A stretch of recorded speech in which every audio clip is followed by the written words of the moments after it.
প্রিয় বন্ধুগণ, আজ আমি আপনাদের সামনে বাঙালির এক অমূল্য সম্পদ নিয়ে কথা বলতে চাই। সেটি হলো আমাদের গর্ব ইলিশ মাছ। পদ্মা গঙ্গার এই রূপালী রানী শুধু একটি মাছ নয়, এটি বাঙালির সংস্কৃতি, আবেগ আর ঐতিহ্যের প্রতীক। ইলিশ দিয়ে যে কত রকমের পদ হয়, তার মধ্যে কাঁচা ইলিশ মাছের তেল ঝাল একটি অসাধারণ জনপ্রিয় রান্না। নামের মধ্যেই এর সহজ রূপ লুকিয়ে আছে। অল্প উপকরণ, সামান্য সময়, অথচ স্বাদে ভরপুর। এই পদ রান্না করার সময় তেলের সঙ্গে ইলিশ মাছের যে সুবাস ছড়ায়, তাতে মুহূর্তে বাড়ি ভরে ওঠে উৎসবের আমেজে। বেশি মশলা নয়, কাঁচা সরিষার তেল, লঙ্কা আর সামান্য হলুদের ছোঁয়া, এটাই এর আসল সৌন্দর্য।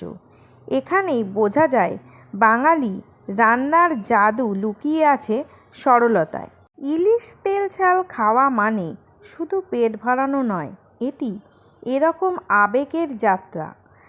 নতুন চালের ভাত আর পাশে ইলিশের ঝাল, বাঙালির কাছে এর থেকে বড় সুখ আর কিছুই হতে পারে না।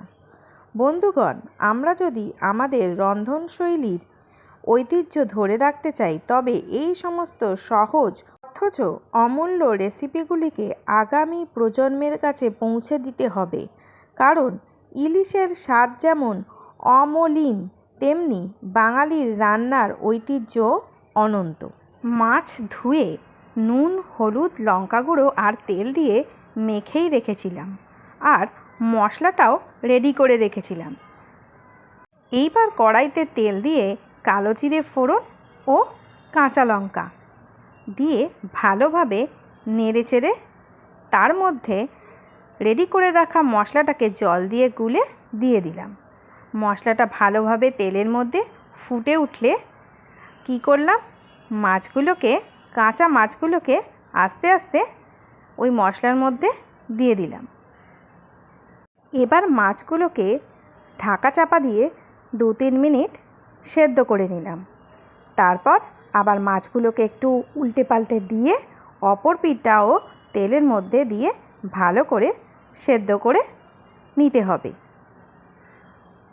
মাছ ও ঝোল ভালোভাবে ফুটে গেলে তার মধ্যে দিয়ে দিলাম আগে থেকে বেটে রাখা সর্ষে, আর দিলাম মিক্সি ধোয়া একটু জল। খুব লো ফ্লেমে মাছটাকে বসিয়ে রাখলাম, আর তাতে কয়েকটা চেরা কাঁচা লঙ্কাও যোগ করে দিলাম। এইভাবে লো ফ্লেমে বসিয়ে রেখে মাছ ও মশলাগুলোকে নাড়াচাড়া করে মশলা থেকে তেল ছাড়লে গরম গরম নামিয়ে ভাতের সঙ্গে পরিবেশন করলাম ইলিশ মাছের তেল ঝাল।